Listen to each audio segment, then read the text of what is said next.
ਗੁੱਜਰਾਂ ਵਾਲੇ ਤੇ ਜਿਹੜੇ ਕਸ਼ਮੀਰੀ ਨੇ ਕਹਿੰਦੇ ਨੇ ਕਿ ਅਸੀਂ ਮਹਿਮਾਨ ਨੂੰ ਘਰੋਂ ਕੱਢਣਾ ਹੀ ਉਦੋਂ ਜਦੋਂ ਉਹਨਾਂ ਨੂੰ ਹੈਜ਼ਾ ਹੋਈਏ। ਇਹ ਪੜ੍ਹਿਆ ਕਿੰਨਾ ਵੇ?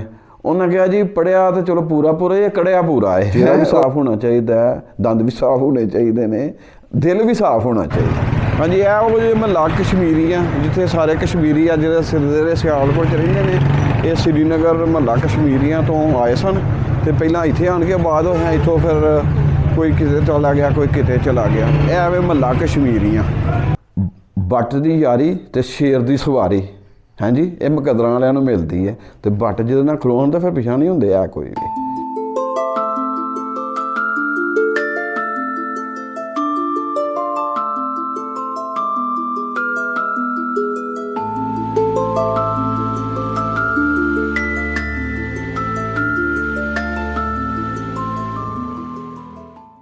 अऊज़ु बिल्लाहि मिनश्शैतानिर्रजीम बिस्मिल्लाहिर्रहमानिर्रहीम।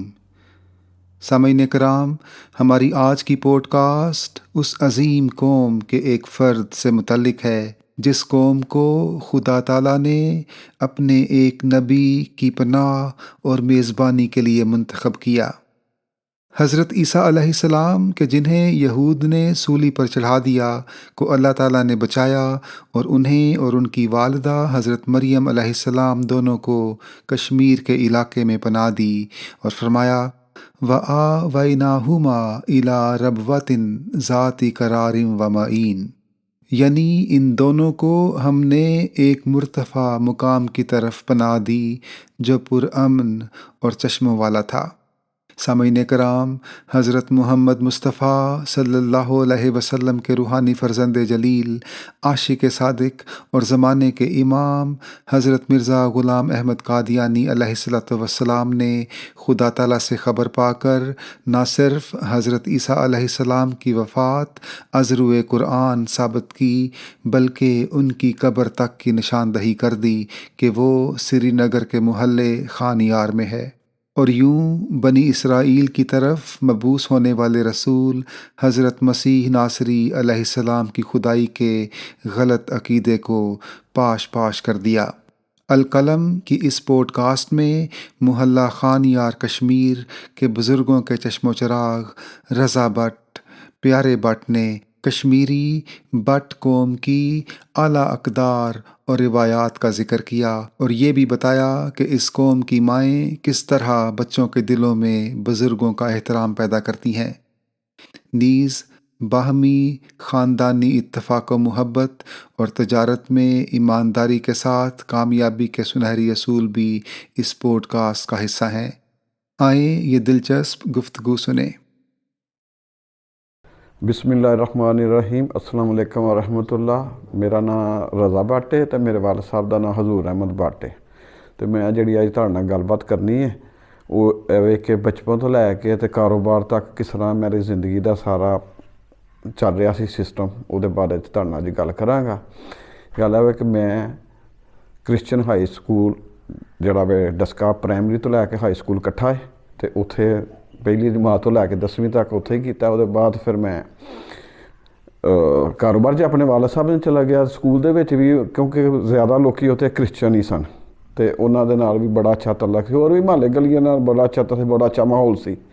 ते तरीम दे विच काफ़ी वाक़यात ने कि कई टीचर इस तरह के भी है सन जिहड़े खास करके जिहड़े अपने आप नूं मुसलमान समझदे ने उन्हां दे नाल अड़ फस रहिंदी हुंदी सी। वो कई एक बार मैनूं वाक़या याद है कि एक हरे उत्थे टीचर सन तो उन्हें इस ना थोड़ी जी नफरत की ना इजहार किया कि अहमदीन है जी ये वो मेरे वालिद साहब फिर गए तो उन्होंने सारा थोड़ी जी ठकाई शकाई की तो वो अल्लाह के फजल नाल सी कि चलो चल जाता ही साडा हिसाब किताब। तो वो फिर लैवल ठीक हो गया तो वो हैड मास्टर तक गल गई। उन्हें कहा कि ये गल है कि तुसीं इन्हां दे नाल इन्हां दी कोई गलबात होए तो तुहां नहीं गल करनी, मैं खुद करेंगे। कोई हैड मास्टर क्रिश्चियन सी, शहबाज उन्हां दा नाम सी ते वो बड़े प्यारे इंसान सन और हर टाइम उन्हां दे चेहरे ते मुस्कुराहट रहिंदी सी ते वो बहुत प्यारे इंसान सन। तो काफ़ी उन्हें साडे नाल प्यार मुहब्बत किया तो हर तरीके दे नाल अच्छा बिहेवियर करते सन। तो तकरीबन उस स्कूल दे विच मेरा ख्याल है कि अगर 50 ਟੀਚਰ ਸਨ ਤੇ ਉਹਦੇ 'ਚੋਂ 40 ਕ੍ਰਿਸਚਨ ਸਨ ਤੇ ਬਹੁਤ ਅੱਛਾ ਉਹਨਾਂ ਦਾ ਬਿਹੇਵੀਅਰ ਹੁੰਦਾ ਸੀ। ਤੇ ਲਿਆ ਉਹਦੇ ਬਾਅਦ ਫਿਰ ਮੈਂ ਵਾਲਿਦ ਸਾਹਿਬ ਦੇ ਨਾਲ ਕਾਰੋਬਾਰ 'ਤੇ ਗਿਆ ਤੇ ਉੱਥੇ ਵੀ ਕਰਨੇ ਤਾਂ ਹੈ ਹੀ ਸੀ, ਪਰ ਇਹ ਕਿ ਸਾਨੂੰ ਸਭ ਤੋਂ ਪਹਿਲਾਂ ਇਹ ਸਿਖਾਇਆ ਜਾਂਦਾ ਸੀ ਕਿ ਜਿਹੜਾ ਵੀ ਇਨਸਾਨ ਹੁੰਦਾ ਵਾ ਇੱਕ ਤਾਂ ਤੁਹਾਨੂੰ ਚੀਜ਼ ਜਿਹੜੀ ਹੈ ਨਾ ਪੂਰੀ ਦੇਣੀ ਹੈ, ਔਰ ਉਹਦਾ ਮਿਆਰ ਜਿਹੜਾ ਵੇ ਕਾਰੋਬਾਰ ਰਾਈਸ ਦਾ ਹੀ, ਸਾਡਾ ਰਾਈਸ ਦਾ, ਗੰਦਮ ਦਾ, ਆਟੇ ਦਾ, ਅਤੇ ਕੁਆਲਿਟੀ ਜਿਹੜੀ ਹੈ ਨਾ ਉਹ ਬਿਲਕੁਲ ਹੁੰਦੀ ਸੀ ਕਿ ਸਾਡੇ ਨਾਲ ਅਕਸਰ ਇਹੀ ਹੁੰਦਾ ਸੀ ਕਿ ਜੇ ਤੁਸੀਂ ਅੱਛਾ ਮਾਲ ਲੈਣਾ ਤਾਂ ਉੱਥੇ ਜਾਓ। ਇਹ ਅੱਲਾ ਦੇ ਫਜ਼ਲ ਨਾਲ ਹੁੰਦਾ ਸੀ। ਇੱਕ ਦਫਾ ਵਾਕਿਆ ਵੇਖ ਕੇ ਇਜਤਮਾਈ ਵੀ ਵਾਕਿਆ, ਪਰ ਚਲੋ ਮੈਂ ਤੁਹਾਨੂੰ ਆਪਣੇ ਰਿਲੇਟਿਵ ਨਾਲ ਸੁਣਾ ਦਿੰਦਾ ਕਿ ਉੱਥੇ ਕਿਹਾ ਗਿਆ ਸੀ ਕਿ ਬਈ ਰਾਈਸ ਦੇ ਕੰਮ ਦੇ ਵਿੱਚ ਨਾ ਮਸਲਨ ਬੜੀ ਮਿਲਾਵਟ ਹੁੰਦੀ ਹੈ, ਜੇ ਉਹ ਪਰਾਂ ਨਾ, ਜਾਂ ਪੇਮੈਂਟ ਵੀ ਨਹੀਂ ਟਾਈਮ ਸਿਰ ਕਰਦੇ। ਉਹਨਾਂ ਕਿਹਾ ਜੀ ਇੱਕ ਫਰਮ ਇੱਕ ਹੈ ਵੀ ਮਿਲ ਜਿਹੜੀ ਟਾਈਮ ਸਿਰ ਵੀ ਕਰਦੀ ਹੈ ਔਰ ਮਿਲਾਵਟ ਵੀ ਨਹੀਂ ਕਰਦੇ, ਉਹ ਬੱਟ ਨੇ ਜਿਹੜੇ MD ਨੇ ਜਿਹੜੇ, ਉਹ ਕਹਿੰਦੇ ਤੇ ਹੋਰ ਲਫ਼ਜ਼ ਨੇ, ਮੈਂ MD ਇਸਤੇਮਾਲ ਕਰਨਾ ਵਾ ਕਿਉਂਕਿ ਮੇਰਾ ਤਾਂ ਨਹੀਂ ਦਿਲ ਕਰਦਾ ਉਹ ਗੱਲ ਕਹਿਣ 'ਤੇ ਨਾ। ਅਤੇ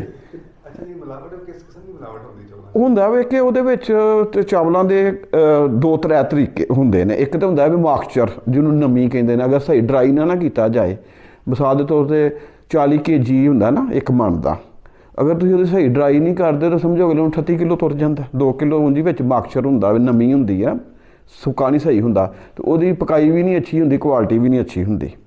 ਅਗਰ ਉਹਨੂੰ ਸਹੀ ਡਰਾਈ ਕੀਤਾ ਜਾਏ ਅਤੇ ਤਕਰੀਬਨ 9 ਦੇ ਉੱਤੇ ਨਾ ਮਾਕਸਚਰ ਹੋਣਾ ਚਾਹੀਦਾ ਜਿਹੜਾ ਅੱਛਾ ਕੁਆਲਿਟੀ ਦਾ ਚਾਵਲ ਹੈ।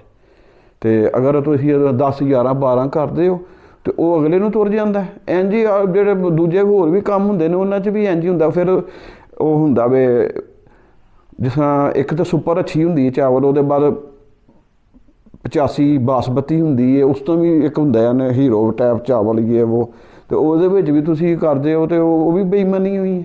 ਹਾਂਜੀ, ਪਰ ਇਹ ਵੇ ਕਿ ਅੱਲਾ ਦੇ ਫਜ਼ਲ ਨਾਲ ਕੋਸ਼ਿਸ਼ ਇਹੀ ਹੁੰਦੀ ਹੈ ਕਿ ਅੱਛੇ ਤੋਂ ਅੱਛਾ ਅਗਲੇ ਬੰਦੇ ਨੂੰ ਚਾਵਲ ਦਿੱਤਾ ਜਾਏ ਔਰ ਰੇਟ ਵੀ ਮੁਨਾਸਬ ਹੋਏ। ਜੀ ਜੀ ਜੀ ਬਿਲਕੁਲ ਜੀ ਜੀ ਜੀ ਜੀ ਜੀ। ਵਾਕਿਆ ਵੇ ਕਿ ਤੁਹਾਨੂੰ ਤਲੀਮ ਦੇ ਹਵਾਲੇ ਨਾਲ ਗੱਲ ਕੀਤੀ, ਮੈਨੂੰ ਵਾਕਿਆ ਇੱਕ ਯਾਦ ਆਇਆ ਵੇ ਕਿ ਉਹ ਕਿਸੇ ਨੇ ਬੰਦੇ ਨੇ ਮੈਨੂੰ ਨਾ ਪਿਆਰ ਨਾਲ ਕਹਿੰਦੇ ਹਾਜੀ, ਅਤੇ ਹਾਜੀ ਦੀ ਤਲੀਮ ਕਿੰਨੀ ਆ, ਇਹ ਪੜ੍ਹਿਆ ਕਿੰਨਾ ਵੇ? ਉਹਨਾਂ ਕਿਹਾ ਜੀ ਪੜ੍ਹਿਆ ਤਾਂ ਚਲੋ ਪੂਰਾ ਇਹ ਕੜਿਆ ਪੂਰਾ ਹੈ। ਉਹਨਾਂ ਮਤਲਬ ਮੈਨੂੰ ਸਿਖਾਏ ਗੌਰ ਕਿ ਕਿਸ ਤਰ੍ਹਾਂ ਬਿਜ਼ਨਸ ਕਰਨਾ, ਕਿਸ ਤਰ੍ਹਾਂ ਗਾਹਕ ਨਾਲ ਇਹਤਰਾਮ ਕਰਨਾ, ਔਰ ਗਾਹਕ ਜਦੋਂ ਤੁਹਾਡੇ ਕੋਲ ਆਏ ਉਹ ਇਹ ਸਮਝੇ ਕਿ ਮੈਂ ਆਪਣੇ ਘਰ ਆਇਆ, ਮੈਂ ਕਿ ਮੇਰਾ ਮਤਲਬ ਇੱਥੇ ਮੈਂ ਲੁੱਟਿਆ ਨਹੀਂ ਜਾਣਾ ਹੈ ਕੋਈ ਵੀ ਨਾ। ਮਤਲਬ ਉਹਨੂੰ ਤਸੱਲੀ ਹੋਵੇ ਕਿ ਮੈਨੂੰ ਚੀਜ਼ ਵੀ ਅੱਛੀ ਮਿਲਣੀ ਔਰ ਪ੍ਰਾਈਜ਼ ਵੀ ਅੱਛਾ ਹੋਏਗਾ ਔਰ ਇੱਜ਼ਤ ਵੀ ਮਿਲੇਗੀ। ਆਏਗੇ ਮਹਿਮਾਨ ਨਵਾਜ਼ੀ ਜੇ ਉਹ ਜਿਸ ਤਰ੍ਹਾਂ ਤਰੀਕਾ ਘਰ ਡੇਰਿਆਂ 'ਤੇ ਹੁੰਦਾ ਵੇ, ਜ਼ਰੂਰੀ ਨਹੀਂ ਹੈ ਕਿ ਸਮਾਨ ਖਰੀਦ ਕੇ ਜਾਏ ਅਤੇ ਉਹਨੂੰ ਚਾਹ ਪਾਣੀ ਪੁੱਛਿਆ ਜਾਏ, ਉਂਝ ਵੀ ਪੁੱਛਿਆ ਜਾਏ, ਇਨਸਾਨੀਅਤ ਦਾ ਅਸੂਲ ਵੀ ਹੈ। ਹਾਂਜੀ,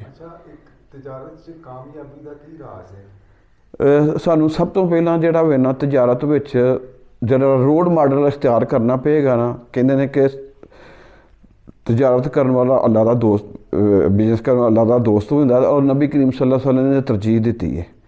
ਅਤੇ ਉਹਨਾਂ ਸਾਨੂੰ ਸਾਰੇ ਤਰੀਕੇ ਦੱਸੇ ਦੇ ਨੇ, ਅਤੇ ਪੂਰਾ ਤੋਲੋ, ਠੀਕ ਹੈ।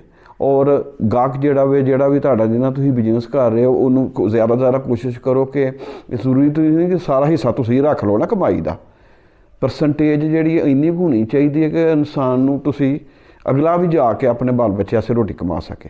ਇਸ ਤਰੀਕੇ ਦੇ ਨਾਲ ਨੂੰ ਦੇਣਾ ਚਾਹੀਦਾ ਕਿ ਸਾਰਾ ਕੁਝ ਮੇਰੇ ਨਹੀਂ ਕੋਲ ਆ ਜਾਵੇ। ਅੱਛਾ, ਮੈਂ ਉਹ ਇੱਕ ਪਿਛਲੀ ਜਿਹੜੀ ਕੀਤੀ ਸੀ ਕਿ ਜਿੱਦਾਂ ਸਾਡੇ ਬਜ਼ੁਰਗਾਂ ਨੇ ਮੀਆਂ ਰਹੀਮ ਬਖਸ਼ ਸਾਹਿਬ ਨੇ ਬੈਅਤ ਕੀਤੀ ਸੀ, ਉਹਨਾਂ ਦੇ ਜਿਹੜੇ ਛੋਟੇ ਭਾਈ ਸਨ ਉਹਨਾਂ ਦੇ ਮੁਤਲਕ ਸਾਡੇ ਬਜ਼ੁਰਗਾਂ ਨੇ ਦੱਸਿਆ ਵੇ ਕਿ ਉਹ ਪੈਦਲ ਚੱਲ ਕੇ ਕਾਦੀਆਨ ਗਏ ਸਨ ਅਤੇ ਉਹਨਾਂ ਬੈਅਤ ਕੀਤੀ ਸੀ। ਕਿਸ ਜਗ੍ਹਾ ਤੋਂ? ਸ੍ਰੀਨਗਰ ਤੋਂ ਜੀ, ਸ੍ਰੀਨਗਰ ਤੋਂ।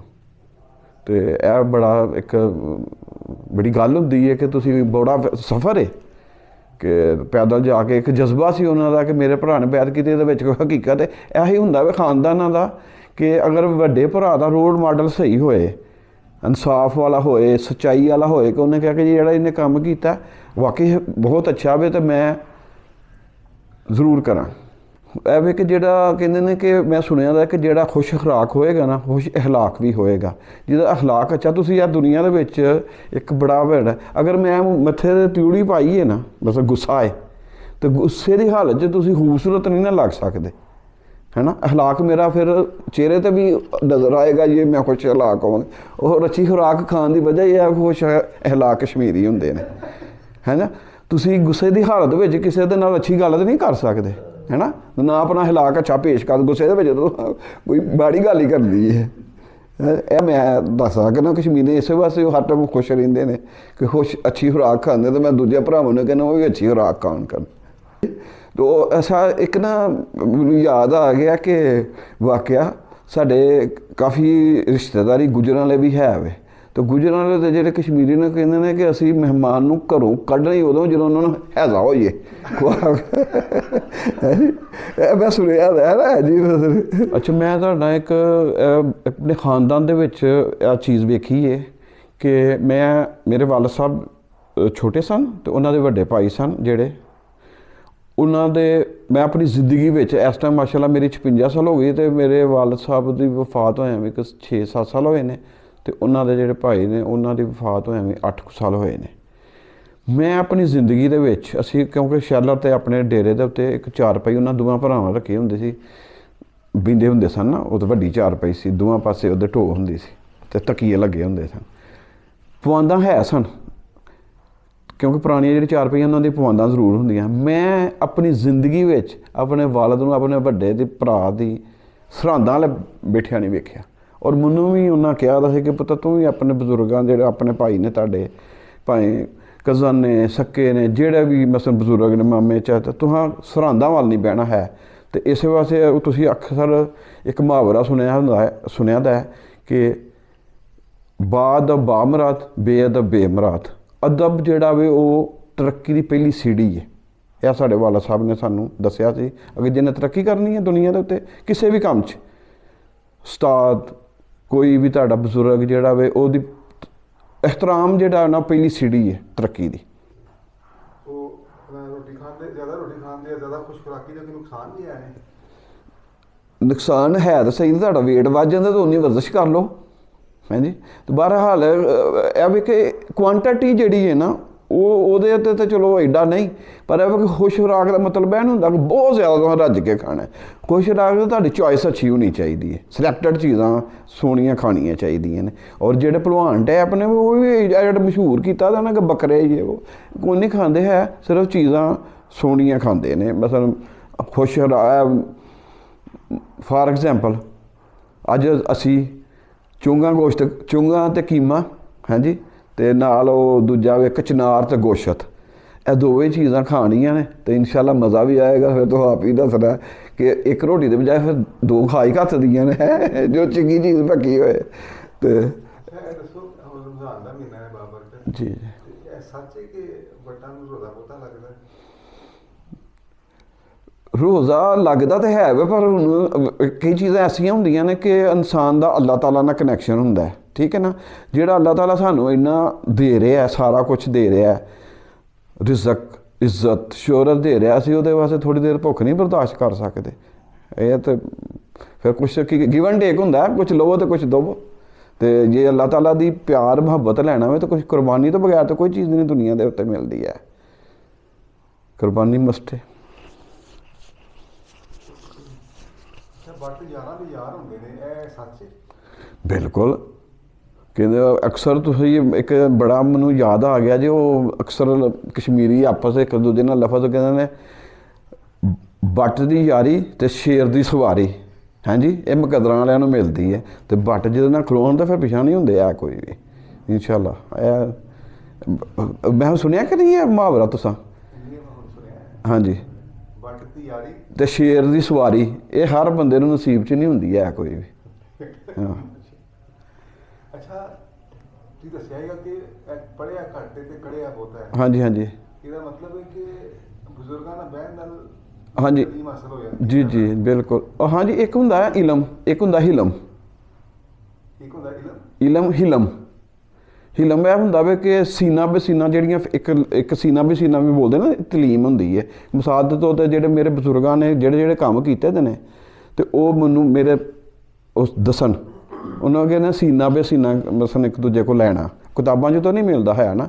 ਸੀਨੇ ਦਾ ਮੁਰਾਦ ਇਹ ਹੁੰਦਾ ਵੇ ਕਿ ਇਨਸਾਨ ਦੇ ਅੰਦਰ ਹੁੰਦਾ ਨਾ, ਤੇ ਸੀਨੇ ਨੂੰ ਇੱਕ ਮੁੰਤਖਬ ਕਰਕੇ ਕਿ ਸੀਨਾ ਸਭ ਤੋਂ ਕਹਿੰਦੇ ਨਾ ਸੀਨਾ ਤਾਣ ਕੇ ਵੀ ਅਸੀਂ ਤੁਰਨੇ ਆ, ਹਾਂਜੀ ਲਫ਼ਜ਼ ਬੋਲਿਆ ਜਾਂਦਾ ਅਕਸਰ ਕਿ ਜਿਹੜੀਆਂ ਚੀਜ਼ਾਂ ਇਨਸਾਨ ਦੇ ਬਜ਼ੁਰਗਾਂ ਨੇ ਜ਼ਿੰਦਗੀ 'ਚ ਸਿੱਖੀਆਂ ਹੁੰਦੀਆਂ ਨੇ, ਉਹ ਹੋ ਰਹੇ 70-80 ਸਾਲ 'ਚ ਉਹ ਮਾਂ ਬਾਪ ਜਿਹੜਾ ਵੇ ਤੁਹਾਨੂੰ ਜਦੋਂ ਤੁਸੀਂ ਉਹਨਾਂ ਦੇ ਨਾਲ ਜਵਾਨ ਹੋ ਕੇ ਲੱਗਦੇ ਹੋ, ਉਹ ਤੁਹਾਨੂੰ 2-3 ਸਾਲਾਂ ਦੇ ਵਿੱਚ ਆਪਣੇ 70 ਸਾਲ ਦਾ ਤਜਰਬਾ ਸਿਖਾ ਦਿੰਦੇ ਨੇ। ਤੇ ਇਸ ਵਾਸਤੇ ਉਹੀ ਜੋ ਇਹਨੇ ਕੀਤਾ ਹੋਇਆ, ਕਹਿੰਦੇ ਨੇ ਇੱਕ ਬੜਾ ਮੈਨੂੰ ਯਾਦ ਆ ਗਿਆ, ਕਹਿੰਦੇ ਨੇ ਬੱਲੇ ਦਾ ਬੱਲਾ ਨਾ ਹੋਏ ਤਾਂ ਮੱਥੇ ਫੁੱਲੀ ਤਾਂ ਜ਼ਰੂਰ ਹੁੰਦੀ ਹੈ। ਜਿਹੋ ਜਿਹਾ ਬਾਪ ਦਾ ਕਿਰਦਾਰ ਹੋਏਗਾ ਬੇਟੇ 'ਚ ਕੁਛ ਨਾ ਕੁਛ ਤਾਂ ਹੋਏਗਾ ਹੀ। ਅੱਛਾ, ਬੱਲੇ ਦਾ ਬੱਲਾ ਨਾ ਹੋਵੇ ਤੇ ਮੱਥੇ ਫੁੱਲੀ ਤਾਂ ਜ਼ਰੂਰ ਹੋਏਗੀ। ਫੁੱਲੀ ਕਹਿੰਦੇ ਨੇ ਨਿਸ਼ਾਨ ਨੂੰ ਨਾ, ਕੋਈ ਤਾਜ ਦੇ ਉੱਤੇ ਨਹੀਂ ਫੁੱਲੀ ਜਿਹੀ ਬਣੀ ਹੁੰਦੀ ਉਹ ਵਾਲੀ, ਯਾਨੀ ਆਪਣੇ ਬਜ਼ੁਰਗਾਂ ਦੇ ਨਾਲ ਇਹ ਪੂਰਾ ਉਸ ਤਰ੍ਹਾਂ ਦਾ ਤਾਜ ਨਹੀਂ ਹੋਏਗਾ, ਪੂਰਾ ਤਾਜ ਦਾ ਤਾਜ, ਤੇ ਤਾਜ ਦੇ ਉੱਤੇ ਨਹੀਂ ਫੁੱਲੀ ਲੱਗੀ ਹੁੰਦੀ, ਕਮ ਸੇ ਕਮ ਉਹ ਤੇ ਉਹਨੂੰ ਹਾਸਲ ਹੋ ਜਾਏਗੀ ਨਾ ਨਿਸ਼ਾਨੀ। ਆਪਣੇ ਪਿਛਲੇ ਇੰਟਰਵਿਊ 'ਚ ਸੁਣਾਇਆ ਸੀ ਨਾ ਵਾਕਿਆ ਬੋਤਾ ਬਤਾਲੀਆ ਦਾ, ਹਾਂਜੀ ਹਾਂਜੀ। ਉਹ ਸਾਡੇ ਕੋਈ ਸੁਣਨ ਵਾਲੇ ਨੂੰ ਪੰਜਾਬੀ ਨਹੀਂ ਆਉਂਦੀ ਬਹੁਤੀ, ਅੱਛਾ ਅੱਛਾ। ਇਸ ਨੂੰ ਦੱਸ ਦਿਓ ਜ਼ਰਾ ਕਿ ਉਹ ਬੋਤਾ ਹੁਣ ਪੰਜਾਬੀ 'ਚ ਹੀ ਦੱਸਣਾ ਹੈ ਕਿ ਦੱਸਣਾ ਪੰਜਾਬੀ 'ਚ, ਥੋੜਾ ਐਕਸਪਲੇਨ ਕਰ ਦਿਓ ਕਿ ਕਿਉਂ ਬਤਾਲੀ ਹੈ ਉਹ। ਅੱਛਾ, ਉਹ ਬਤਾਲੀ ਇਸ ਵਾਸਤੇ ਕਹਿੰਦੇ ਨੇ ਕਿ ਬੋਤਾ ਜਿਹੜਾ ਵੇ ਨਾ ਉਹ ਊਂਠ ਦੇ ਬੱਚੇ ਨੂੰ ਕਹਿੰਦੇ ਨੇ, ਹਾਂਜੀ। ਤੇ ਉਹ ਅਗਰ ਊਂਠ ਜਿਹੜਾ ਵੇ ਬੱਚਾ ਜਿਹੜਾ ਉਹਦੇ ਨਾਲ ਚੱਲਦਾ ਹੋਏਗਾ ਨਾ, ਤੇ ਉਹਦੀ ਬੱਚਿਆਂ ਦੀ ਆਦਤ ਹੁੰਦੀ ਹੈ ਕਿ ਉਹ ਛੋਟੇ ਮੋਟੇ ਹੈ ਨਾ ਮਾਂ ਬਾਪ ਨਾਲ ਵੀ ਬਾਜ਼ਾਰਾਂ 'ਚ ਜਾਣ, ਤਾਂ ਕਦੀ ਇੱਧਰ ਜਾਣ ਦੀ ਕੋਸ਼ਿਸ਼ ਕਰਦੇ, ਇੱਧਰ ਜਾਣ ਦੀ ਕਰਦੇ। ਤੇ ਊਂਠ ਦਾ ਵੀ ਬੱਚਾ ਜਿਹੜਾ ਹੈ ਨਾ, ਅਗਰ ਮਸਲ ਊਂਠ 40 ਮੀਲ ਸਫ਼ਰ ਕਰੇ ਨਾ, ਉਹ ਕਦੀ ਮਾਂ ਦੇ ਅੱਗੇ ਚਲਾ ਜਾਂਦਾ ਹੈ, ਕਦੀ ਪਿੱਛੇ ਤੁਰ ਜਾਂਦਾ ਹੈ, ਕਦੀ ਨੱਸ ਕੇ ਕਿਸੇ ਪੈਲੀ ਵੱਲ ਤੁਰ ਜਾਏਗਾ। ਤੇ ਉਹ ਮਸਲ ਜੇ 40 ਮੀਲ ਮਾਂ ਕਰਦੀ ਹੈ ਨਾ, ਤਾਂ ਉਹ ਨਾਲ 42 ਮੀਲ ਕਰਦਾ ਅੱਗੇ ਪਿੱਛੇ, ਕਦੀ ਅੱਗੇ ਕਦੀ ਪਿੱਛੇ ਤੁਰਦੇ ਨੇ। ਇਸ ਵਾਰ ਉਹਨੂੰ ਬੋਤਾ ਬਤਾਲੀ ਦਾ ਖਿਤਾਬ ਸਾਡੇ ਦਾਦਾ ਜੀ ਨੂੰ ਮਿਲਿਆ ਸੀ, ਉਹਨਾਂ ਦੇ ਵਾਲਿਦ। ਉਹਨਾਂ ਕਿਹਾ ਫਿਰ ਮੈਂ ਹੁਣ ਕਾਰੋਬਾਰ ਛੱਡ ਛੱਡਣਾ ਕਿਉਂਕਿ ਤੂੰ ਮੇਰੇ ਨਾਲ ਵੱਧ ਗਿਆ। ਹਾਂਜੀ ਸਾਫ ਕਰਕੇ ਸਰ ਮੈਂ ਨਾ ਜਿਹੜੇ ਬੱਟ ਨੇ ਬਰਾਦਰੀ ਮਾਸ਼ਾਅੱਲਾ ਉਹ ਤਾਜਰ ਜ਼ਿਆਦਾ ਹੁੰਦੇ ਨੇ ਜਾਂ ਬਿਜ਼ਨਸ ਜ਼ਿਆਦਾ ਕਰਦੇ ਨੇ, ਕੀ ਵਜ੍ਹਾ ਹੈ? ਉਹਦੀ ਇਹ ਵਜ੍ਹਾ ਵੇ ਕਿ ਮਜ਼ਾਈਆ ਰੰਗ ਜਦੋਂ ਪਹਿਲਾਂ ਗੱਲ ਸੁਣਾਈਏ ਕਿ ਉਂਝ ਸੁਣਾਈਏ, ਉਹ ਐਵੇਂ ਨਾ ਕਹਿ ਲਓ ਕਿ ਕਿੰਨਾ ਕਿਹਾ ਕਿ ਜਦੋਂ ਕੌਮਾਂ ਅੱਲਾਹ ਤਾਲਾ ਨੇ ਮੁੰਤਖਬ ਕੀਤੀਆਂ ਸਨ ਨਾ, ਤੇ ਕੋਈ ਥੋੜ੍ਹੀ ਜਿਹੀ ਮਿੱਟੀ ਵੱਧ ਗਈ ਸੀ, ਤੇ ਉਹ ਮਿੱਟੀ ਨੇ ਸੁਰਾਰ ਕੀਤਾ ਮੈਨੂੰ ਵੀ ਕੁਝ ਬਣਾਓ ਨਾ, ਕਿ ਜੀ ਕੌਮਾਂ ਦੇ ਸਾਰੀਆਂ ਤਕਸੀਮ ਹੋ ਗਈਆਂ, ਉਹਨਾਂ ਕਹਿੰਦੇ ਤੁਸੀਂ ਬਣਾ ਛੋੜੋ, ਕੰਮ ਅਸੀਂ ਆਪ ਹੀ ਲੱਭ ਲਾਂਗੇ। ਇਸ ਵਾਸਤੇ ਬੱਟ ਹਰ ਸ਼ੋਬੇ 'ਚ ਤੁਹਾਨੂੰ ਮਿਲੇਗਾ, ਹਾਂਜੀ। ਬਿਜ਼ਨਸਮੈਨ ਵੀ ਹੋਏਗਾ। ਆ ਵੇਖੋ ਨਵਾਜ਼ ਸ਼ਰੀਫ ਲੁਹਾਰ ਹੈ, ਕਸ਼ਮੀਰੀ ਹੈ, ਤੇ ਲੁਹਾਰਾਂ ਦੇ ਕੰਮ ਕਰਦੇ ਨੇ, ਤੁਸੀਂ ਹਰ ਸ਼ੋਬੇ 'ਚ ਕਸ਼ਮੀਰੀ ਨੂੰ ਵੇਖੋਗੇ। ਤੇ ਇਸ ਵਾਸਤੇ ਫਿਰ ਇਹ ਵੀ ਹੈ ਕਿ ਕੰਮ ਕਰਨ ਲੱਗਿਆ ਨਾ ਐਡਾ ਮਹਿਸੂਸ ਨਹੀਂ ਕਰਦੇ ਕਿ ਇਹ ਕੰਮ ਛੋਟਾ ਜਾਂ ਵੱਡਾ। ਅੱਲਾ ਦਾ ਨਾਮ ਲੈ ਕੇ ਸ਼ੁਰੂ ਕਰਦਾ, ਫਿਰ ਅੱਲਾ ਤਾਲਾ ਉਹਦੇ 'ਚ ਬਰਕਤ ਪਾ ਦਿੰਦਾ ਹੈ। ਮਿਹਨਤੀ ਅੱਲਾ ਦਾ ਦੋਸਤ ਹੁੰਦਾ, ਜਿਹੜਾ ਵੀ ਮਿਹਨਤ ਕਰੇਗਾ ਉਹ ਤਰੱਕੀ ਕਰੇਗਾ। ਹਾਂਜੀ। ਜਿਹੜਾ ਇਲਾਕਾ ਹੈ ਡਸਕਾ ਪਾਕਿਸਤਾਨ ਦਾ, ਜੀ ਜੀ, ਇਹਦੇ ਨਾਮ ਦੀ ਕੀ ਵਜ੍ਹਾ ਹੈ ਡਸਕਾ? ਇਹਦਾ ਜਿਹੜਾ ਸਹੀ ਜਿਹੜਾ ਜਦੋਂ ਸ਼ੁਰੂ ਹੋਇਆ ਸੀ, ਇਹਦਾ ਨਾਂ ਸੀ ਸ਼ਾਹਜਹਾਨਬਾਦ। ਇਹ ਸ਼ਾਹਜਹਾਨ ਬਾਦਸ਼ਾਹ ਦੇ ਦੌਰ ਦੇ ਵਿੱਚ ਬਣਿਆ ਸੀ, ਇੱਥੇ ਆਏ ਸੀ ਦੁਨੀਆ ਨਾ। ਤੇ ਉਹਦੇ ਬਾਅਦ ਫਿਰ ਜਦੋਂ ਹੌਲੀ ਹੌਲੀ ਉਦੋਂ ਹਕੂਮਤ ਖਤਮ ਹੋ ਗਈ ਸਿੱਖਾਂ ਵਗੈਰਾ ਦੀ, ਕਿਉਂਕਿ ਇੱਥੇ ਸਿੱਖਾਂ ਨੇ ਬਹੁਤ ਹਕੂਮਤ ਕੀਤੀ ਇਸ ਸ਼ਹਿਰ ਦੇ ਉੱਤੇ ਨਾ। ਤੇ ਉਹਦੇ ਬਾਅਦ ਫਿਰ ਕਿਉਂਕਿ ਇਹਦੇ ਚਾਰੋਂ ਤਰਫ ਜਿਹੜੇ ਸ਼ਹਿਰ ਨੇ ਨਾ, ਮਸਲ ਗੁਜਰਾਂਵਾਲਾ, ਸਿਆਲਕੋਟ, ਗੁਜਰਾਤ ਤੇ ਪਸਰੂਰ, ਇਹ 10-10 ਕੋਹ ਨੇ ਨਾ। ਪੁਰਾਣੇ ਜ਼ਮਾਨੇ 'ਚ ਕੋਹ ਚੱਲਦੇ, ਹੁਣ ਮੀਲ ਚੱਲਦੇ ਨੇ। ਤੇ ਉਦੋਂ ਇਹਦਾ ਨਾਂ ਫਿਰ ਰੱਖਿਆ ਗਿਆ 10 ਕੋਹ, ਕਿ 10 ਇਹ ਸ਼ਹਿਰ ਨੂੰ ਚੌਹਾਂ ਪਾਸੇ 10 ਕੋਹ ਲੱਗਦੇ ਨੇ। ਤੇ ਉਹ ਜਿਸ ਤਰ੍ਹਾਂ ਵੇਖੋ ਨਾ ਹੌਲੀ ਹੌਲੀ ਲਫ਼ਜ਼ ਬਣਦਿਆਂ ਨੀਟ ਐਂਡ ਕਲੀਨ ਹੋ ਜਾਂਦਾ, ਤੇ ਅੱਛਾ ਜਿਹਾ ਇੱਕ ਲਫ਼ਜ਼ ਮਿਲ ਗਿਆ, ਫਿਰ ਡਸਕਾ ਹੋ ਗਿਆ। ਇਸ ਤਰ੍ਹਾਂ ਇਹਦਾ ਨਾਂ ਫਿਰ ਡਸਕਾ। ਆਪਣੇ ਬਜ਼ੁਰਗਾਂ ਨੂੰ ਕਿ ਉਹ ਜਦੋਂ ਘਰ ਆਉਂਦੇ ਸਨ, ਸਾਰੇ ਬਜ਼ੁਰਗ ਅੱਬੇ ਹੋਰੀ ਪੰਜੇ ਭਾਈ, ਰਾਤ ਨੂੰ ਉਹ ਸੌਣ ਤੋਂ ਪਹਿਲਾਂ ਜਦ ਗਰਮੀਆਂ ਨੇ ਤਾਂ ਸਿਰ ਤਾਂ ਠੀਕ ਠਾਕ ਨਹਾਉਣਾ ਵਗੈਰਾ ਹੈ। ਔਰ ਤੁਹਾਂ ਵੇਖਿਆ ਮੈਂ ਵੀ ਲਾਚਾ ਕੁੜਤਾ ਪਾ ਕੇ ਹੀ ਰਾਤੀ ਸਫੇਦ ਰੰਗ ਦਾ ਕਮੀਜ਼ ਇੰਝ ਹੀ ਮੈਂ ਵੇਖਿਆ ਉਹਨਾਂ ਵੀ ਬਜ਼ੁਰਗਾਂ ਨੂੰ ਵੀ ਸਫੇਦ ਕਮੀਜ਼ ਰਾਤ ਨੂੰ, ਤੇ ਸੁਬਾਹ ਉੱਠ ਕੇ ਮਸਟ ਕੱਪੜੇ ਜਿਹੜੇ ਨੇ ਉਹ ਸਾਫ਼ ਸੁਥਰੇ ਪਾ ਕੇ ਫੇਰ ਨਿਕਲਣਾ। ਮੈਂ ਤੇ ਵੇਖੋ ਨਾ ਹੁਣ ਮਿਸਾਲ ਤੋਂ ਤਾਂ ਤੁਸੀਂ ਆਫਿਸ ਜਾਂਦੇ ਹੋ, ਕਿਸੇ ਦਫ਼ਤਰ ਜਾਂਦੇ ਹੋ, ਤੇ ਤੁਸੀਂ ਅੰਦਰ ਦਾਖਲ ਹੁੰਦੇ ਹੋ, ਸਭ ਤੋਂ ਪਹਿਲਾਂ ਇਨਸਾਨ ਦੀ ਲੁੱਕ ਵੇਖੀ ਜਾਂਦੀ ਹੈ ਕਿ ਇਹ ਜਿਹੜਾ ਬੰਦਾ ਆਇਆ ਵਾ, ਜਿੰਨੀ ਜਿਹੜਾ ਮਿਸਾਲ ਕਾਰੋਬਾਰ ਕਹਿੰਦਾ ਮੈਂ ਬਿਜ਼ਨਸਮੈਨ, ਤੇ ਉਹ ਕੱਪੜੇ ਜਿਹੜੇ ਉਹਦੇ ਗੰਦੇ ਹੋਣ ਤੇ ਉਹਨਾਂ ਕਹਿਣਾ ਮਤਲਬ ਆਮ ਤਾਸਰ ਤਾਂ ਨਹੀਂ ਨਾ ਅੱਛਾ ਪੈਂਦਾ ਬੰਦੇ ਦਾ। ਤੇ ਲਿਬਾਸ ਜਿਹੜਾ ਵੇ, ਤੇ ਨਾਲੇ ਉਂਝ ਵੀ ਸਫਾਈ ਨਿਸਮਾਨ। ਤੇ ਇਨਸਾਨ ਨੂੰ ਸਿਰਫ ਕੱਪੜੇ ਨਹੀਂ, ਹਰ ਚੀਜ਼ ਸਾਫ਼ ਹੋਣੀ ਚਾਹੀਦੀ ਹੈ। ਚਿਹਰਾ ਵੀ ਸਾਫ਼ ਹੋਣਾ ਚਾਹੀਦਾ ਹੈ, ਦੰਦ ਵੀ ਸਾਫ਼ ਹੋਣੇ ਚਾਹੀਦੇ ਨੇ, ਦਿਲ ਵੀ ਸਾਫ਼ ਹੋਣਾ ਚਾਹੀਦਾ। ਕਿਸੇ ਦਾ ਕਲਚਰ ਕਹਿੰਦੇ ਨੇ ਕਿ ਬੇਗਾਨਾ ਰੂਪ ਅਪਣਾਇਆ ਤੇ ਆਪਣਾ ਵੀ ਗਵਾਇਆ, ਹੈ ਜੀ। ਤੇ ਮੈਨੂੰ ਅੱਛਾ ਲੱਗਾ ਵੇ ਕਿ ਮੈਂ ਕਹਿੰਦਾ ਵਾ ਕਿ ਜਰਮਨ ਕੌਮ ਜਿਹੜੀ ਇਹਨਾਂ ਦਾ ਦਿਲ ਬੜੇ ਵੱਡੇ ਨੇ, ਕਬੂਲ ਕਰਦੇ ਨੇ। ਮੈਂ ਹੁਣ ਵੀ ਬਿਹੋਡੇ ਜਾਂ ਦੂਜੇ ਕਿਸੇ ਵੀ ਜਾਨਾ ਵਾ ਨਾ, ਤੇ ਸਲਵਾਰ ਕਮੀਜ਼ ਜਾਣਾ ਉਹਨਾਂ ਕਦੀ ਨਹੀਂ ਉਹ ਖੁਸ਼ ਹੁੰਦੇ ਨੇ। ਸਗੋਂ ਮੇਰਾ ਤਾਂ ਇੱਕ ਦੋਸਤ ਹੈ, ਉਹਨਾਂ ਨੇ ਮੇਰੇ ਕੋਲ ਸਲਵਾਰ ਕਮੀਜ਼ ਲਈ ਸੀ, ਰਥ ਹਾਊਸ ਦੇ ਵਿੱਚ ਸੀ। ਨਹੀਂ, ਉਹਦੇ ਵਾਸਤੇ ਮੈਂ ਮੰਗਵਾਈ ਸੀ ਨਾ, ਸਫੇਦ ਰੰਗ ਦੀ, ਹਾਂਜੀ ਬਣਵਾਈ ਸੀ ਉਹਦੇ ਨਾਪ ਦੀ ਜੀ। ਉਹ ਪਾਉਂਦਾ ਜੋ ਉਹ ਕਹਿੰਦਾ ਮੈਂ ਪਾਉਂਦਾ ਹੀ ਉਦੋਂ ਵਾਂ ਜਦੋਂ ਮੈਨੂੰ ਬੜੀ ਖੁਸ਼ੀ ਹੋਏ। ਉਹ ਹੈ ਵੀ ਸਫੇਦ ਰੰਗ ਦਾ ਸੂਟ ਤੇ ਉਹਨੂੰ ਬੜਾ ਅੱਛਾ ਲੱਗਦਾ। ਕਹਿੰਦਾ ਮੈਂ ਆਪਣੇ ਆਪ ਨੂੰ ਨਾ ਫਰਿਸ਼ਤਾ ਮਹਿਸੂਸ ਕਰਨਾ। ਸਹੀ ਗੱਲ ਜੇ। ਤੇ ਬੜੇ ਅੱਛੇ ਲੋਕ ਨੇ। ਔਰ ਸਭ ਤੋਂ ਮੇਨ ਚੀਜ਼ ਹੈ ਵੀ ਕਿ ਮੈਨੂੰ ਇਹ ਮਹਿਸੂਸ ਹੁੰਦਾ ਹੈ ਕਿ ਯਾਰ ਇੱਕ ਤਾਂ ਮੇਰਾ ਕਾਰੋਬਾਰ ਸ਼ੁਰੂ ਤੋਂ ਹੀ ਆਪਣੇ ਬੰਦਿਆਂ ਦੇ ਨਾਲ ਸੀ। ਮੈਨੂੰ ਅੱਲਾ ਦਾ ਇੱਕ ਮੈਂ ਫਿਰ ਸ਼ਾਇਦ ਅੱਜ ਦੇ ਨਾਲ ਇੱਕ ਗੱਲ ਕਰਨਾ ਚਾਹੁੰਦਾ ਵਾਂ। 5 ਸਾਲਾਂ ਦੇ ਵਿੱਚ ਮੈਨੂੰ ਜਰਮਨ ਦਾ ਤਾਂ ਨਹੀਂ ਪਤਾ, ਮੈਨੂੰ ਵੀਜ਼ ਵਧਣ ਦਾ ਪਤਾ। ਅੱਲਾਹ ਤਾਲਾ ਨੇ 1 ਸਕਿੰਟ ਵੀ ਮੇਰੇ ਕੋਲ ਕਿਸੇ ਦਾ ਕੰਮ ਨਹੀਂ ਕਰਵਾਇਆ ਜਰਮਨ 'ਚ। 1 ਸਕਿੰਟ ਵੀ ਮੈਂ 1 ਦਿਨ ਕਿਸੇ ਕੋਲ ਕੰਮ ਨਹੀਂ ਕੀਤਾ ਹੈ। ਜਿੰਨਾ ਵੀ ਕੀਤਾ ਆਪਣੇ ਹੀ ਕੀਤਾ, ਅੱਲਾਹ ਦੇ ਫਜ਼ਲ ਨਾਲ ਕਾਰੋਬਾਰ ਕੀਤਾ। ਤੇ ਤਾਜ ਤੁਹਾਨੂੰ ਤਾਜ ਸੁਨਨਤ ਹੈ ਨਬੀ ਕਰੀਮ ਸੱਲੱਲਾਹੁ ਅਲੈਹਿ ਵਸੱਲਮ ਦੀ। ਤੇ ਫਿਰ ਇਹ ਕਿਸ ਤਰ੍ਹਾਂ ਹੋ ਸਕਦਾ? ਨਬੀ ਕਰੀਮ ਸੱਲੱਲਾਹੁ ਅਲੈਹਿ ਵਸੱਲਮ ਦੇ ਤੁਸੀਂ ਨਕਸ਼ੇ ਕਦਮ 'ਤੇ ਚੱਲੋ ਤੇ ਜ਼ਿੰਦਗੀ 'ਚ ਤੁਹਾਡੀ ਕਦੀ ਕੰਡ ਲੱਗਿਆ ਹੋ ਨਹੀਂ ਸਕਦਾ ਹੈ ਕੋਈ। ਇੱਕ ਟੀਚਰ ਸਨ, ਔਰਤ ਸਨ, ਉਹਨਾਂ ਦਾ ਨਾਮ ਜਾਰਜੀਨਾ। ਉਹ ਬੜੇ ਸਾਡੇ ਨਾਲ ਪਿਆਰ ਕਰਦੇ, ਕ੍ਰਿਸਚਨ ਸਨ। ਤੇ ਉਹਨਾਂ ਦੇ ਘਰ ਵੀ ਅਸੀਂ ਸਕੂਲ ਤੋਂ ਬਾਅਦ ਜਾਂਦੇ ਹਾਂ, ਅਕਸਰ ਜਾਣਾ ਕਰਨਾ। ਤੇ ਉਹ ਬੈਠੇ ਹੁੰਦੇ ਸਨ ਤੇ ਉਹਨਾਂ ਦੇ ਅੱਖਾਂ ਦੇ ਉੱਤੇ ਨਾ ਅਸੀਂ ਹੱਥ ਧਰ ਚੜ੍ਹਨੇ ਹੁੰਦੇ ਸਾਂ ਪਿਆਰ ਦੇ ਨਾਲ, ਕਿਉਂਕਿ ਉਹਨਾਂ ਦੇ ਬੇਟੇ ਵੀ, ਉਹਨਾਂ ਦੇ ਹੋਰ ਵੀ ਜਿਹੜੇ ਹਨ ਭਤੀਜੇ ਭਣੇਵੇਂ, ਉਹ ਵੀ ਉਸੇ ਸਕੂਲੇ ਪੜ੍ਹਦੇ ਹੁੰਦੇ ਹਨ। ਤੇ ਸਾਡੇ ਦੋਸਤ ਵੀ ਘਰ 'ਚ ਵਿੱਚ ਵੀ ਅਸੀਂ ਅਕਸਰ ਸਕੂਲ ਤੋਂ ਛੁੱਟੀ ਹੋਣੀ ਕਦੇ ਨਾਲ ਹੀ ਤੁਰ ਜਾਣਾ ਕਰਨਾ। ਤਾਂ ਦਿਲ ਕਰੇ ਅਸੀਂ ਸੌਂ ਜਾਣਾ ਕਰਨਾ ਉਹਨਾਂ ਦੇ ਘਰ ਹੀ ਨਾ, 3, 4, 5ਵੀਂ ਜਦੋਂ ਪੜ੍ਹਨੇ। ਤੇ ਉਹਨਾਂ ਫਿਰ ਘਰ ਸੁਨਾ ਪਹੁੰਚਾਉਣਾ ਕਰਨਾ, ਆਓ ਜੀ ਸੌਂ ਗਿਆ ਤੇ ਲੈ ਜਾਓ ਆਣ ਕੇ, ਹੈ ਜੀ। ਉਹ ਇੰਨਾ ਪਿਆਰ ਕਰਦੇ ਹੁੰਦੇ ਸਨ। ਅੱਛਾ, ਇੱਕ ਇਹ ਵੇ ਕਿ ਮੈਂ ਤੁਹਾਨੂੰ ਥੋੜ੍ਹੀ ਜਿਹੀ ਤੁਹਾਨੂੰ ਮਜ਼ਾ ਤਾਂ ਆਏਗਾ ਕਿ ਸੁਣ ਕੇ, ਹੈ ਥੋੜ੍ਹੀ ਜਿਹੀ ਮਜ਼ਾਈਆ ਜਿਹੀ ਗੱਲ ਹੈ। ਤੇ ਅਸੀਂ ਮਾਸ਼ਾਅੱਲਾ ਕਾਫੀ ਵੱਡੀ ਫੈਮਿਲੀ ਆ। ਤੇ ਜਦੋਂ ਅਸੀਂ ਸਕੂਲ ਜਾਣਾ ਕਰਨਾ ਸਾਰੇ ਆਪਣੇ ਕਜ਼ਨ ਭਰਾਵਾਂ ਨੇ, ਸਭ ਨੇ। ਤੇ ਅਕਸਰ ਨਾ ਉਹ ਰਸਤੇ ਦੇ ਵਿੱਚ ਨਾ ਸਾਡੇ ਮੁਹੱਲੇ ਦੇ ਵੀ ਕਈ ਲੋਕ ਖਲੋਤੇ ਹੁੰਦੇ ਜਿਹਨਾਂ ਨਾਲ ਸਾਡਾ ਬੜਾ ਅੱਛਾ ਤਾਲੁਕ ਸੀ। ਉਹਨਾਂ ਨਾਲ ਕਿੱਥੇ ਚੱਲੇ ਹੋ? ਅਸੀਂ ਕਹਿੰਦਾ ਸਕੂਲੇ ਚੱਲੇ। ਉਹਨੇ ਕਿਹਾ ਤੁਹਾਨੂੰ ਤਾਂ ਲੱਗਦਾ ਸਕੂਲੋਂ ਛੁੱਟੀ ਹੋ ਗਈ, ਇੱਕੋ ਜਿਹੇ ਸਾਰੇ ਰੰਗ ਤੇ ਕੋਈ ਪਤਾ ਨਹੀਂ ਲੱਗਦਾ ਕਿਹੜਾ ਕਿਸ ਤਰ੍ਹਾਂ ਦਾ ਤੇ ਕਿਹੜਾ ਕਿਸ ਤਰ੍ਹਾਂ ਦਾ।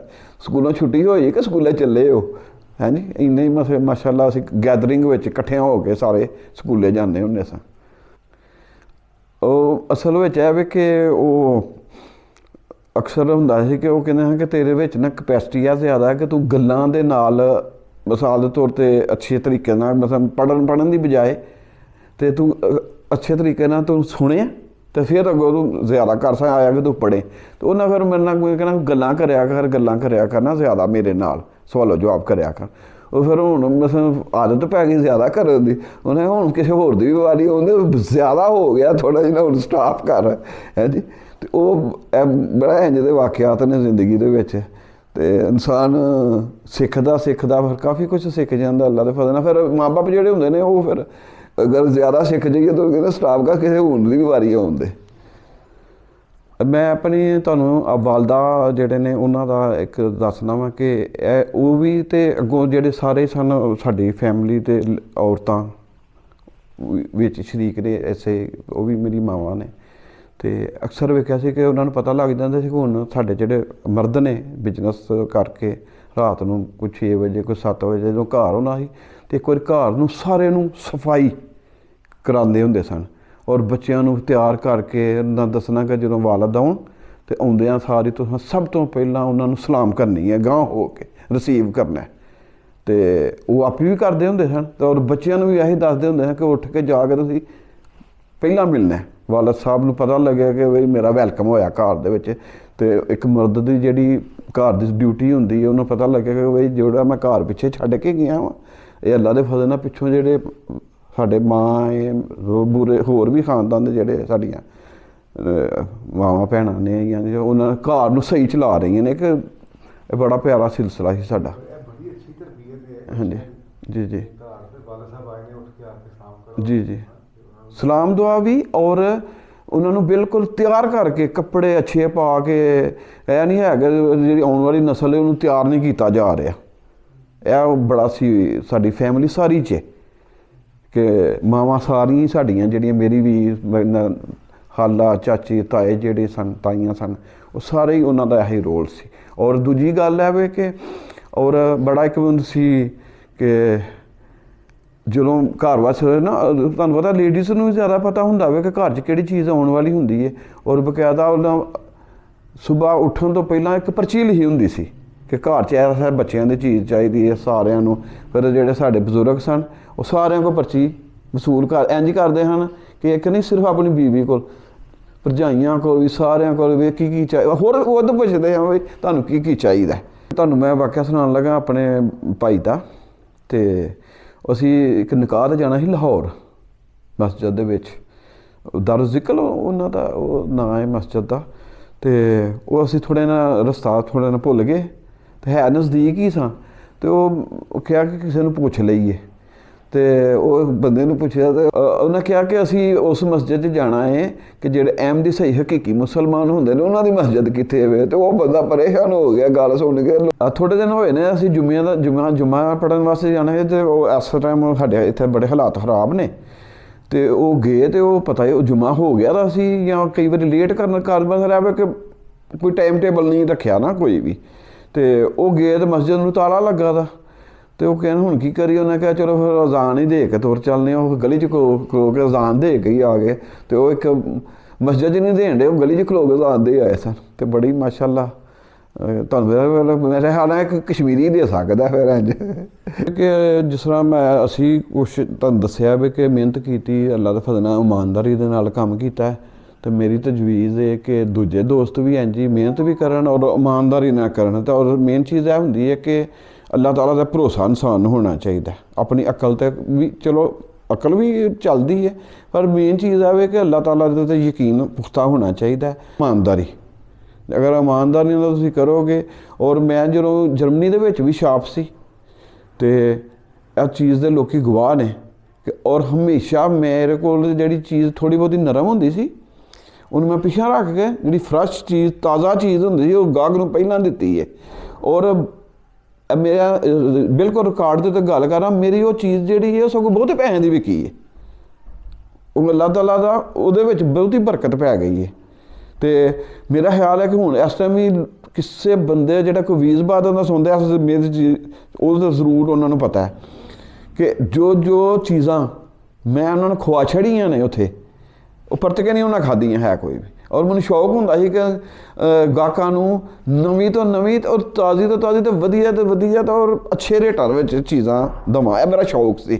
ਔਰ ਇਹ ਘਰ ਕੋਲੋਂ ਸਿੱਖਿਆ ਸੀ ਖਾਨਦਾਨ ਦੇ ਵਿੱਚ ਕਿ ਇੱਕ ਹੁੰਦਾ ਨਾ ਇਨਸਾਨ ਬਹੁਤੇ ਕਮਾਈ ਕਰਕੇ ਖੁਸ਼ ਹੁੰਦਾ। ਸਾਨੂੰ ਸਿਖਾਇਆ ਗਿਆ ਕਿ ਤੁਹਾਨੂੰ ਗਾਹਕ ਜਦੋਂ ਤੁਹਾਡੇ ਕੋਲ ਆਏ ਕਿ ਉਹ ਇਸ ਤਰ੍ਹਾਂ ਕਹੇ ਕਿ ਯਾਰ ਮੈਂ ਫਾਇਦੇ 'ਚ ਆਇਆ ਆਇਆ ਕਿ ਕਾਰੋਬਾਰ ਕਰਨ ਵਾਲਾ ਫਾਇਦੇ 'ਚ ਨਹੀਂ, ਜਿਹੜਾ ਲੈਣ ਆਇਆ ਉਹ ਫਾਇਦੇ 'ਚ ਗਿਆ, ਉਹ ਦੁਬਾਰਾ ਫਿਰ ਉੱਥੇ ਆਏ। ਤੁਸੀਂ ਕੋਈ ਵੀ ਕੰਮ ਹੈ, ਤੁਸੀਂ ਇੱਕ ਵਾਰੀ ਗਲਤ ਚੀਜ਼ ਮਿਲੇ ਕਿ ਦੁਬਾਰਾ ਤੁਹਾਡੀ ਕੋਸ਼ਿਸ਼ ਹੀ ਨਹੀਂ ਹੁੰਦੀ ਉੱਥੇ ਜਾਣ ਦੀ। ਹਾਂਜੀ, ਇਹ ਉਹ ਜੇ ਮਹੱਲਾ ਕਸ਼ਮੀਰੀ ਆ, ਜਿੱਥੇ ਸਾਰੇ ਕਸ਼ਮੀਰੀ ਆ ਜਿਹੜੇ ਸਿਆਲਕੋਟ 'ਚ ਰਹਿੰਦੇ ਨੇ। ਇਹ ਸ਼੍ਰੀਨਗਰ ਮਹੱਲਾ ਕਸ਼ਮੀਰੀਆਂ ਤੋਂ ਆਏ ਸਨ ਅਤੇ ਪਹਿਲਾਂ ਇੱਥੇ ਆਣ ਕੇ ਬਾਅਦ ਹੋਇਆ ਇੱਥੋਂ ਫਿਰ ਕੋਈ ਕਿਤੇ ਚਲਾ ਗਿਆ, ਕੋਈ ਕਿਤੇ ਚਲਾ ਗਿਆ। ਇਹ ਆਵੇ ਮਹੱਲਾ ਕਸ਼ਮੀਰੀਆਂ ਜਿਹੜੇ ਸ਼੍ਰੀਨਗਰ ਤੋਂ। ਸਾਡੇ ਬਜ਼ੁਰਗ ਵੀ ਇੱਥੇ ਪਹਿਲਾਂ ਆਏ ਸਨ, ਇੱਥੋਂ ਫਿਰ ਮੁਖਤਲਿਫ ਜਗ੍ਹਾ ਦਾ ਫਿਰ ਲਹਿਦਾ ਜਿੱਥੇ ਕਿਸੇ ਦਾ ਰੋਜ਼ਗਾਰ ਦਾ ਸਿਲਸਿਲਾ ਬਣ ਗਿਆ ਅਤੇ ਚਲਾ ਗਿਆ।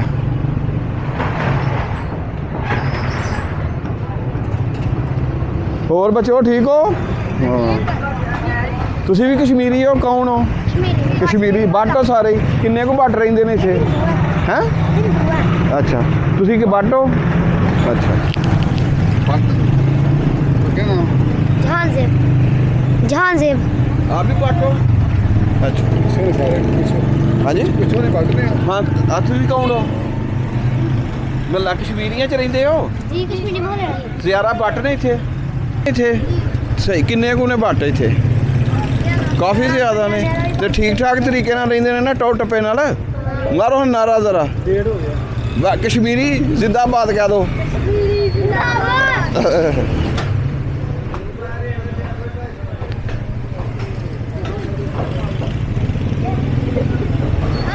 कश्मीर इत्थे आए ने ਜੀ ਹਾਂਜੀ ਹਾਂਜੀ ਬਿਲਕੁਲ ਬਿਲਕੁਲ ਇੱਥੋਂ ਫਿਰ ਜਿਸ ਤਰ੍ਹਾਂ ਕਿਸੇ ਨੂੰ ਰੋਜ਼ਗਾਰ ਮਿਲਿਆ ਜਿਸੇ ਅੱਛਾ ਲੱਗਾ ਕਿਸੇ ਨੂੰ ਉਸ ਤਰ੍ਹਾਂ ਲੱਗ ਗਿਆ ਜੀ ਅੱਲਾਹ ਤਾਲਾ ਤਕਸੀਮ ਕਰ ਦਿੱਤਾ ਸਾਰਾ ਕੁਝ ਮਾਹੌਲ ਵਗੈਰਾ। ਹਾਂਜੀ